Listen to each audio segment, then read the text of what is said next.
everyone. Good evening and welcome to our presentation from the Colorado Department of Labor and Employment. My name is Tracy Marshall. I serve as the Division Director for the new Family and Medical Leave Insurance Division here at CDLE. Before I get started, I just wanted to make sure I thank everyone for their flexibility and our kind of last minute change to make this a virtual only format. I'd also like to thank our Workforce Centre partners and the Craig Chamber of Commerce for helping us get the word out about our statewide town hall series. Specifically there in Craig, I would like to thank Jennifer Holloway, Executive Director of the Craig Chamber of Commerce and Moffat County Visitors Centre, Lauren Hilly, who's the membership representative of the Craig Chamber of Commerce and Moffat County Visitors Centre, and then from our Colorado Rural Workforce Consortium, Christina Oxley, who serves as a Business Services Coordinator. So joining me tonight from the FAMLI team, I have Evan Grimes, who is our Policy Unit Manager, Customer Success Branch Manager, Jade Humphreys-Graves, Jessica Smith, who is our Communications Manager, and Michelle Berry, our Communications Strategist. So moving on to a quick look at our agenda for this evening. We'll be taking a look at what FAMLI is. We'll be going over our timeline for the rollout and launch. We'll take a look at when employees can use their FAMLI benefits and also look into how FAMLI is funded, how you calculate premiums, the options for private plans. Evan will go through our rulemaking process and talk about the options available for local governments, and we will make sure we have time at the end for any questions that you may have. So first of all, I'll give a quick overview of the program itself. FAMLI will provide paid leave for Colorado workers to take care of themselves and their loved ones during certain life events, and we'll get into those more here in a moment. The program will cover almost all workers in Colorado, including those who are self-employed. The FAMLI program is a social insurance program with both employers and employees contributing to the fund that will eventually pay out benefits. The premiums are set to 0.9% of the employee's wage, with half of that being paid by the employer and the other half paid by the employee. The initial FAMLI premium rate is fixed at that 0.9% through 2024, and then from 2025 and beyond, the director will set the premium rate according to a formula based on the monetary value of the fund each year. FAMLI premiums will never go above 1.2%, and that is per the statute. It has been demonstrated in several other states that premiums have been able to decrease and benefits have actually been able to increase over time. So looking ahead at our implementation timeline, later on this fall, we will be deploying our online employer services portal in which employers will register with the division and they'll pay their premium payments and submit quarterly wage reports. My FAMLI Plus employer will operate similarly to my UI employer. And we have invited some local governments, TPAs, and employer administrators to register in the system starting in phases next week to provide them with real-time support throughout the registration process. Starting on January 1st of 2023, you will need to have your payroll system set up to start deducting premiums from employees and subsequently remitting those payments along with wage data within the My FAMLI Plus employer system. Every employer will need to register within My FAMLI Plus employer in that first quarter of 2023 before the first premium payment is due on April 30th.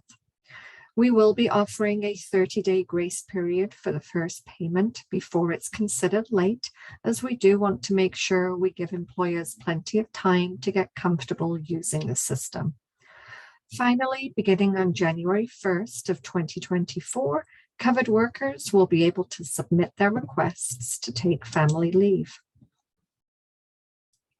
So if we look forward to when benefits become available in January of 2024, FAMLI will provide 12 weeks of paid leave for Colorado workers to take care of themselves and their loved ones. Those who experience birth complications may be eligible for an additional 4 weeks of leave, giving them a total of 16 weeks. Covered workers will be able to apply for family leave benefits during certain life events, and that includes managing their own serious health condition, caring for a new child, including those that are welcomed into their family through adoption and foster placement, making arrangements ahead of a military deployment, and also to deal with the immediate needs and impacts arising from intimate partner violence or sexual assault. The program will cover almost all workers in Colorado, including those who are self-employed. As I mentioned earlier on, FAMLI is a VOTA-approved initiative that will be funded by both employers and employees. Employers with 9 or fewer employees are not required to pay the employer share of the premium. They will only have to deduct and remit the 0.45% employee premium from their workers on a quarterly basis. Employers with 10 or more employees will share in the cost by matching that 0.45% premium. Employers can also choose, if they wish, to cover the employee premium as an added perk. Every employer, regardless of size, will be required to register with the FAMLI division. Self-employed individuals may voluntarily participate in the program. They would also pay that 0.45% employee premium. Handing over to Evan to look into the definition of wages for us. Great, thank you, Tracy. First, regarding the definition of wages under the FAMLI program, we have recently filed amendments to our premiums rules to make FAMLI even simpler for our employer community.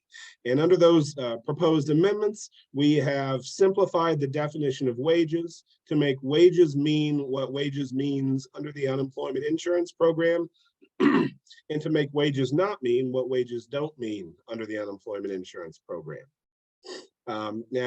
Premiums are paid on wages up to the federal Social Security wage cap. And so because that number is not set in stone, it will change from year to year as the Social Security cap changes. And again, we want to make the administration of FAMLI as easy and painless as possible for our employers. You can find a list of payments that are considered wages on our website at the link included in this deck, and we'll drop that link in the chat as well. So next, as Tracy mentioned, employers' premium liability depends on employer size. So when it comes to counting how many employees you have, your count will be calculated once a year by counting the number of employees you have on your payroll for a total of 20 or more calendar work weeks in the preceding calendar year. So in 2023, employers that report having 10 or more employees who work during 20 or more weeks in all of 2022 will be required to pay the employer share of the premium for all 4 quarters in 2023. Now, employees on paid or unpaid leave, whether that's sick or medical leave, leaves of absence, disciplinary suspension, etc., should be counted as having worked and being an employee during that week, so long as the employer expects the employee to return to active employment. Now, here's another way to visualize this 20 calendar week concept, and we have a few examples here. So our first 2 people are seasonal workers. Both work during 20 or more weeks throughout the calendar year. And note that they both work intermittent schedules throughout the year, as the 20 weeks do not have to be consecutive. Worker 2 may even only work 1 or 2 days a week on a rotating schedule, but because both of these workers hit that mark of being employed during 20 or more weeks throughout the year, they would be included in your employee headcount. The third worker is full-time, who also worked more than 20 weeks. This worker would also be counted, even though, as you can see, this worker left the company in August. The final full-time worker in the red box, and let's pretend this worker was hired to replace worker number 3. This worker would not count toward the total head count since he only worked during 19 weeks in the year. We have several questions about this, about when this year to calculate the head count starts and rolls over for employers. And I expect to see a clarifying rule on this will be proposed in either the coordination of benefits rules or updates to the premiums rules, which are happening right now. Another question we often get asked is how to count remote employees. So as you can see on this graphic, if the employer has more than 10 employees, even if they work outside of Colorado, the employer will still be counted as an employer with 10 or more employees and will be responsible for matching the 0.45% employer premium for its 3 employees who do work in Colorado. And then on the next slide, you can see the same concept applies to national employers who have employees all over the country. As you can see on this map, because the employer has 15 plus total employees, the employer will be required to pay and remit the full 0.9% premium for its 8 employees in Colorado. So next, I want to talk briefly about what FAMLI will look like for employees once it's up and running in 2024. Here you can see a few ranges of what premium deductions and benefit payments will look like based on an employee's wages. Now, when taking eligible family leave, employees will receive up to 90% of their wages in a wage replacement benefit based on a sliding scale, which means workers earning lower wages will qualify for a higher percentage of wage replacement. Now, the benefit amount is capped at $1,100 per week through the end of 2024.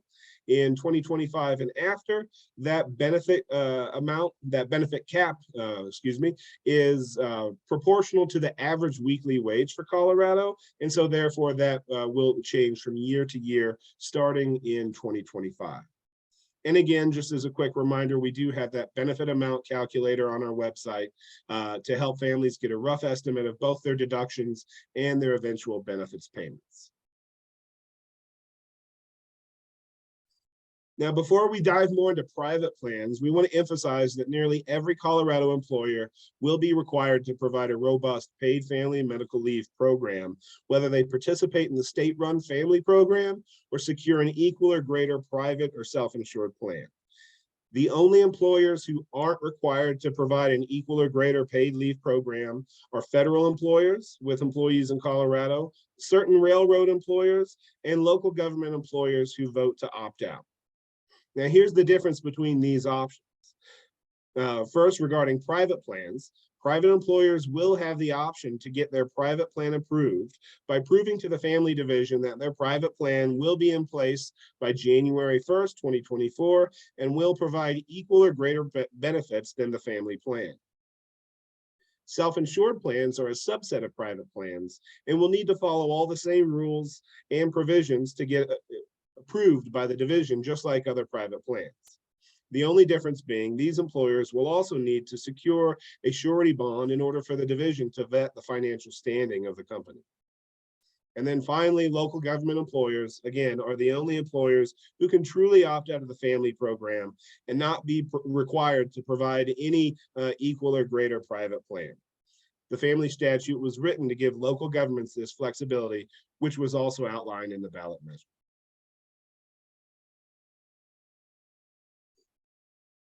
Now, our proposed private plan rules have not yet been adopted, and the public comment period is still open. And I believe the public hearing is set for October 17th at 5 p.m. But after gathering extensive feedback from various stakeholders, we recently filed and published those rules. In order to qualify for an approved private plan, employers must offer a plan to all employees that provides all the same rights, protections, and benefits as Colorado's family paid leave program.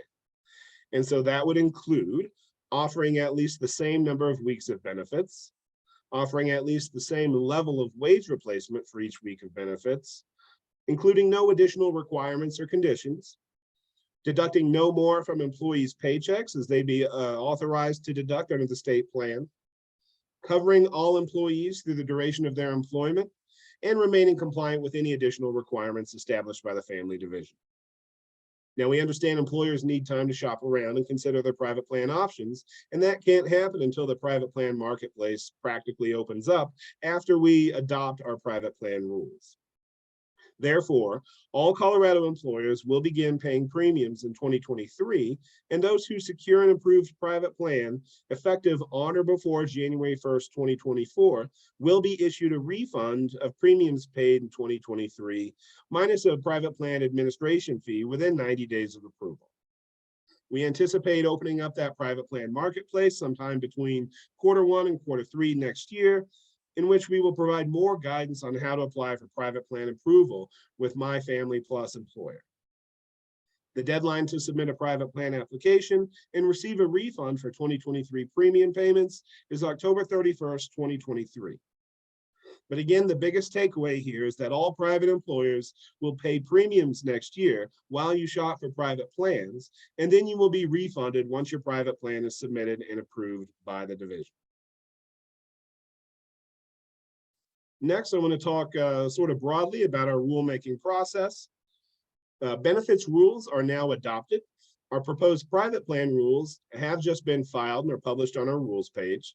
And like I mentioned, the formal public comment period is now open, and a virtual public hearing is set for October 17th at 5 p.m. Notices of all public hearings are posted on our rules page, where you can also read all adopted rules, proposed rules, listen to past public hearings, and submit public comments via our online form. And earlier this month, we filed 3 more sets of rules that include coordination of benefits, amendments to our premiums rules, and amendments to our local government rules. The virtual public hearing for those rules is set for November 1st, 2022 at 5 p.m. And now finally, I want to talk about local governments. Unlike private employers, local governments have options when it comes to their participation in the program that are unique to them. And here are those 3 options. The first option is to participate fully in FAMLI. This option means the local government agency agrees to pay the employer share of the premium. That's 0.45% of wages if there's 10 or more employees, and 0% if there's fewer than 10 employees. The local government employer would also agree to remit the employees half of the premium, along with wage data to the family division on a quarterly basis. The second option is to decline all participation in FAMLI. In order to decline all participation in the family program, the local government's governing body must vote to do so. The local government must then notify the family division of their vote to decline participation. That decision to decline participation is good for 8 years. And if the local government wants to continue to decline participation after 8 years, it has to hold another vote to do so. Now, employees in this scenario still have the option of voluntarily participating in the family program, but they would be responsible for remitting 0.45% of their wages, along with filing their own wage reports with the family division every quarter. And now finally, the third option is to simply decline employer participation in FAMLI. This is still effectively declining participation and still requires a local government vote to do so. However, the employer agrees to provide some administrative assistance to the employees who wish to individually participate in the family program. This means that the local government would facilitate payroll deductions for those employees and remit those employees' share of the premium to the family division, along with wage data for those employees once a quarter to the family division. And now I will hand it back to you, Tracy. Thanks so much, Evan. So just to wrap things up here, I will direct you towards the online resources that we have available for you. We have an HR fact sheet, a local government fact sheet, and a sample pay stub on our toolkit page. We will be adding more information and resources to that site as the FAMLI program progresses. As Evan mentioned, you can estimate premiums and benefits using our online calculator.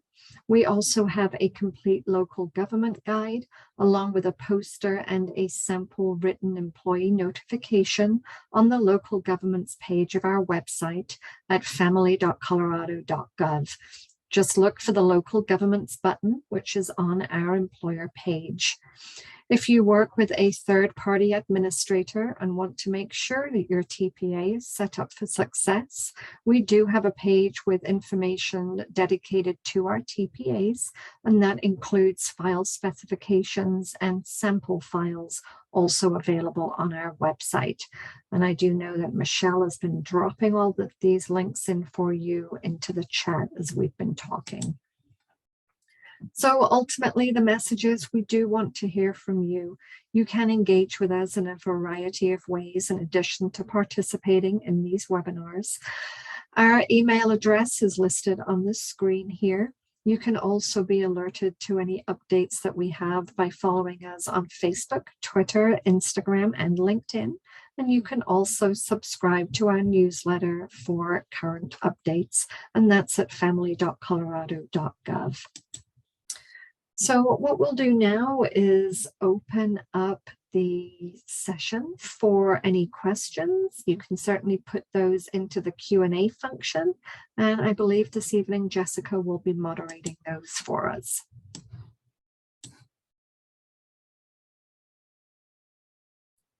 Thank you, Tracy. We have one here from Tanya. She asked, is this going to be recorded to watch again? Yes, we will save this recording and distribute it out with the slide deck. I know there was a question earlier about if the slides will be available. We will send those out to you all tomorrow. So yeah, be on the lookout for the slide deck and the recording. We'll also include all of the links that we've dropped in the chat as well. Wade, you have your hand up. I know you had asked a question about the slides earlier, but if you would like to speak, I can unmute you. If not, we will move on. If anyone else would like to raise their hand and unmute, feel free. We have a question here from Dina. How are the benefits coordinated with short-term disability policy payments? Evan, do you want to take that one? Sure. I was just searching for my unmute button. Under the FAMLI Act, it actually provides for some procedures on coordination with family and short-term and long-term disability.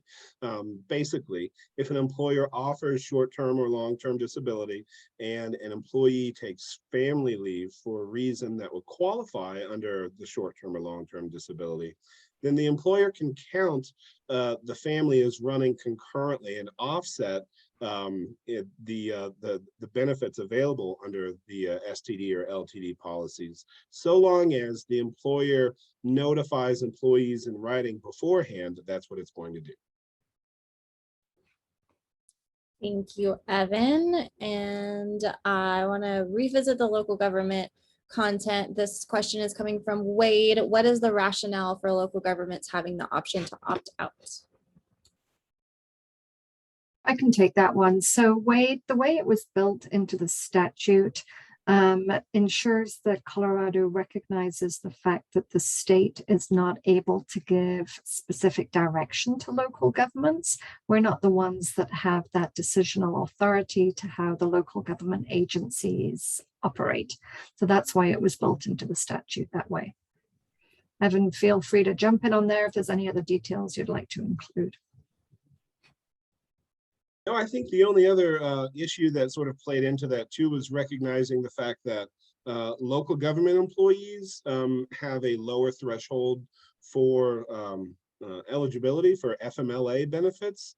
And so excluding local or allowing local governments to opt out not only preserves their own authority to govern as they see fit, but also makes some sense because their employees have an earlier right to use leave anyway. Thank you, Evan. I'm going to get to Brenda's question now. She's asking about employers who have both Colorado employees and several employees outside of outside of Colorado and other states.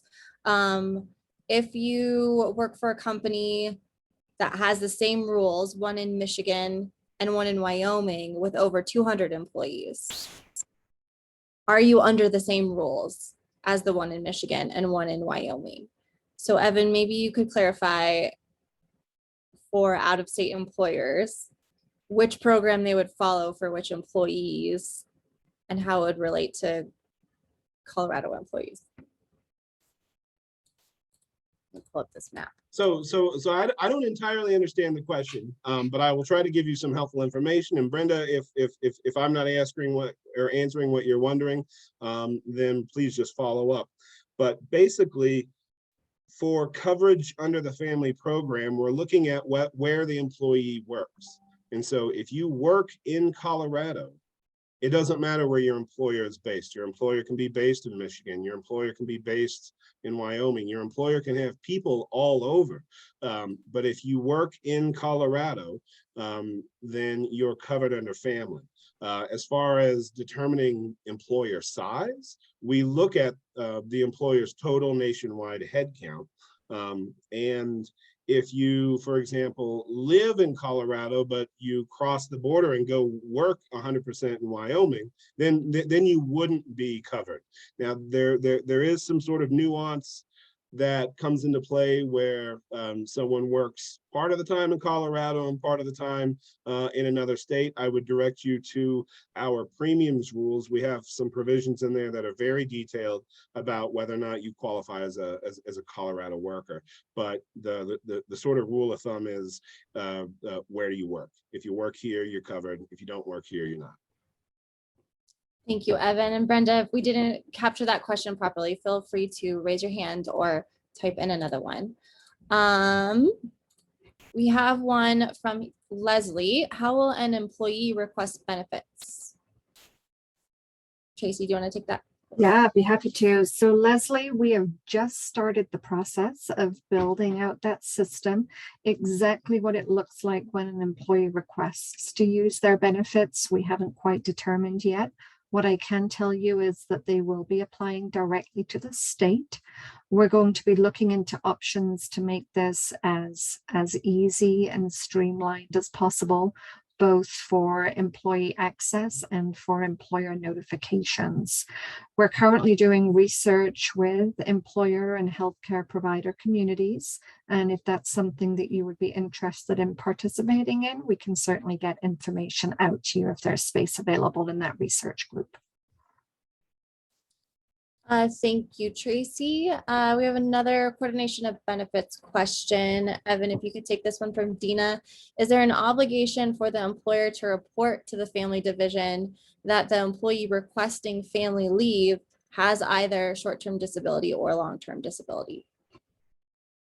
That's a great question. This is actually addressed in our proposed coordination of benefits rules that are currently open for public comment. But as proposed, it's actually the other way around. Since the statute allows employers to offset their short or long-term disability obligations with the use of family, then it's the employer or the employee, whatever the terms of the short-term disability policy are, they have to notify the short-term disability or long-term disability plan administrator that they're taking family leave so that they can offset that short or long-term disability benefit. Thanks, Evan. We have one here from Shern. I am thinking that this is in relation to private plans. Will the administration fee be required every year, and will it be dependent on the group size? This is also something that's open to public comment in the rulemaking process. We've at the moment got the, I believe it's $1,200 that we have out there as a fee. We're waiting on additional information and feedback as to whether or not that would be an annual fee or whether that would be on a sliding scale based on the size of the employer.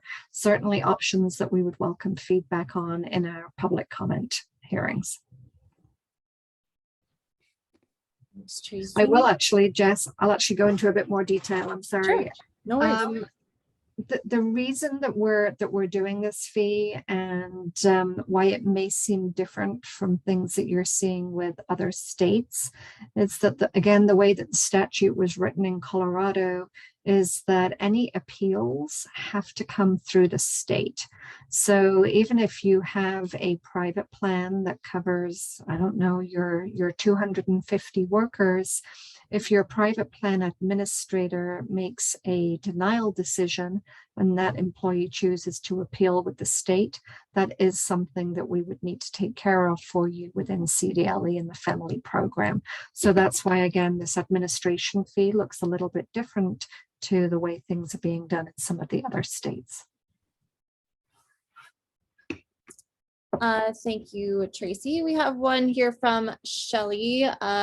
She says, we have some great information for employers. Will there also be employee toolkits for employers to share out with their employees? The answer is yes. That content is in development right now, Shelley. We're working on a payroll stuffer that employers can use to distribute to employees with however you guys get out your typical pay stubs, whether that be electronic or via printed mail. We're also working on some language that you can include in your employee handbooks that will cover the nuts and bolts of the program. But for 2023, we'll focus on preparing employees for the premium deductions that they will see before benefits become available in 2024. We have a question here from a follow-up question from Brenda about the in-state, out-of-state. She says one works remotely in Michigan and working in Wyoming, but all others are in Colorado.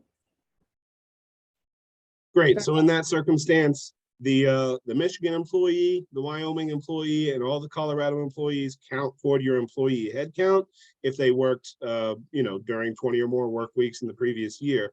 But only the Colorado employees are eligible for family benefits, and only the Colorado employees have any sort of associated premium liability.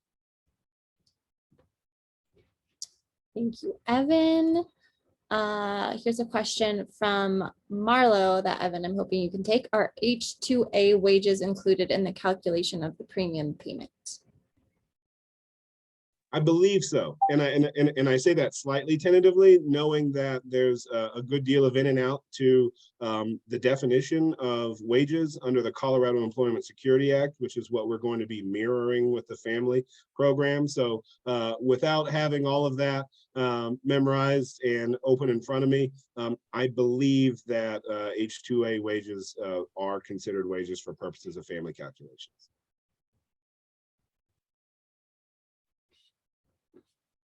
Thanks, Evan. We've got one in here from Leslie. Will the amount of the annual payroll possibly affect the quarterly filing requirement? Similar to 941, Colorado WH and sales tax, the filing frequency is dependent on how much volume a business has. I think the answer here is no. The quarterly obligations, that's to remit premiums and wage reports, apply to employers regardless of their annual payroll size or volume.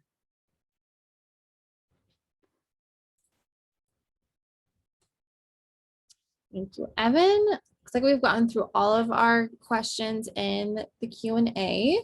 If anyone would like to raise their hands. Leslie has a follow-up. It will always be quarterly. Yes, Leslie, it will.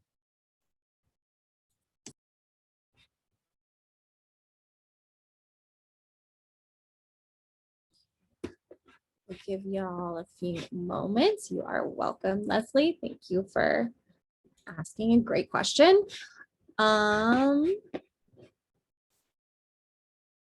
While everyone is thinking of a new question, I'm going to go ahead and launch a poll. We have two questions that we'd like to ask those of you in the room, whether or not you have plans to participate in FAMLI, you have plans to explore a private plan option, or if you're a local government, if you have plans to participate in FAMLI. So I'll give you a few moments to answer that question.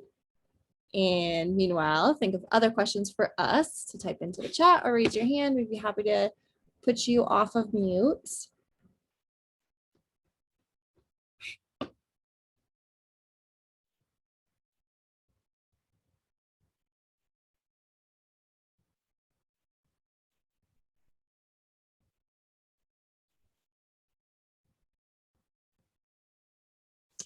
We've got just about 40% who have voted.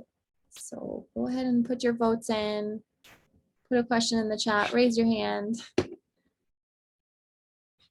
Here's a question from Brenda. She's asking, we must work 20 weeks in Colorado. I come to Colorado for many weeks at a time. Brenda, we might have to have you unmute yourself so you can clarify that question. Do you feel comfortable? Well, I mean, I can speak to it because we're talking about working 20 weeks in order to determine your employer headcount. Determining employer headcount is done on a nationwide basis. So we count all of your nationwide employees who have worked during 20 or more work weeks in the preceding calendar year to determine your size. And so if you have 10 or more employees that have worked 20 or more work weeks in the United States in the previous year, then you have to pay the full 0.9% premium, and you can withhold half of that from your employees. If you have 9 or fewer employees who have worked 20 or more work weeks in the preceding year in all of the United States, then you fall under that smaller employer category, and you only have to remit 0.45% of your employees' wages, and you get to withhold all of that if you choose. But again, the employees for whom you're remitting premiums and withholding payments from, or withholding or deducting wages from to collect those premiums, that only applies to your employees who work in Colorado. So nationwide for figuring out headcount and applying all of that, working in Colorado for paying premiums and identifying individuals who are eligible for benefits.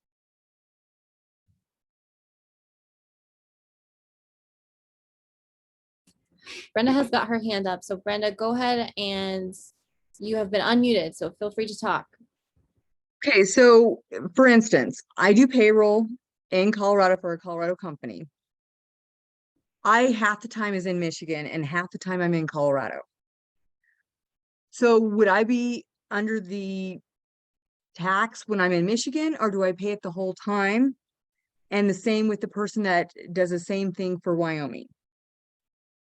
So this is where it gets into the weeds really quick, and I will try to be as helpful as I can. I'm calling up our premiums rules right now. That's where we get into determining, whether or not an individual is a Colorado worker. And so bear with me just a second.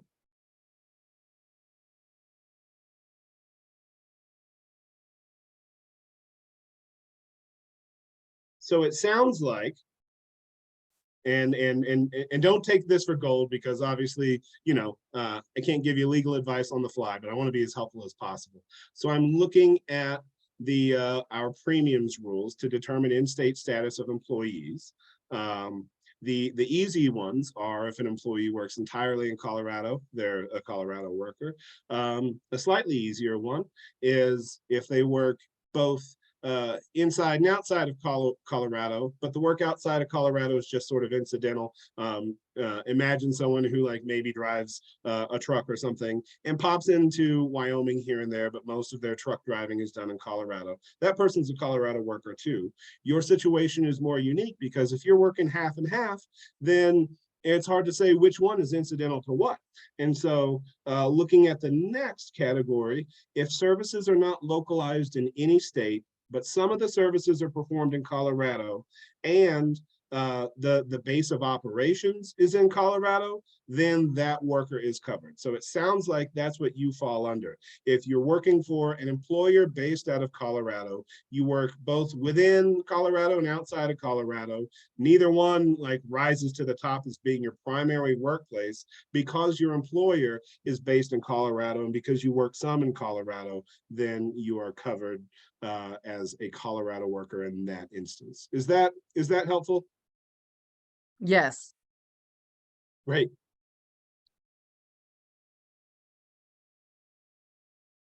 And I can see Marlo's question, which is rather related, which is, will residents of another state who work in Colorado be eligible for the benefits?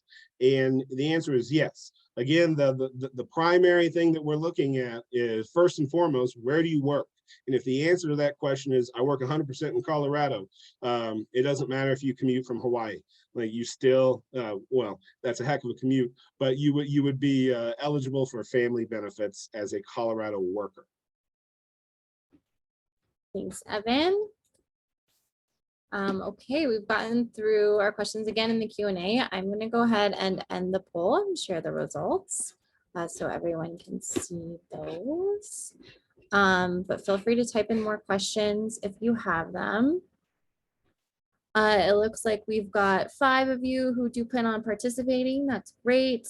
A few who are undecided. So hopefully after receiving this information and more information we put out, you feel more equipped to make that decision. We've got at least 3 local govs with us today, and that group is 2 planning to opt out and 1 planning, or 1 who has not decided. So again, hopefully we've provided some additional information to help you guys make those decisions leading up to the new year. I'll give a few more moments for any additional hands to go up, any questions. Otherwise, I can give you guys back some time.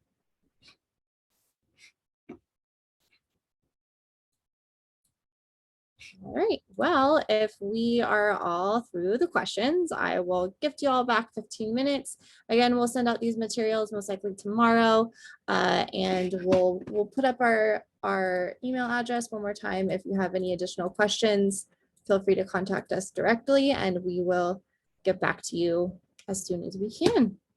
Thanks, everyone. Tracy, Evan, do you have any last minute thoughts? No, just thank you all so much for participating, and we look forward to hearing more from you. So take care. Have a great evening. Thanks all. Thank you. Bye-bye.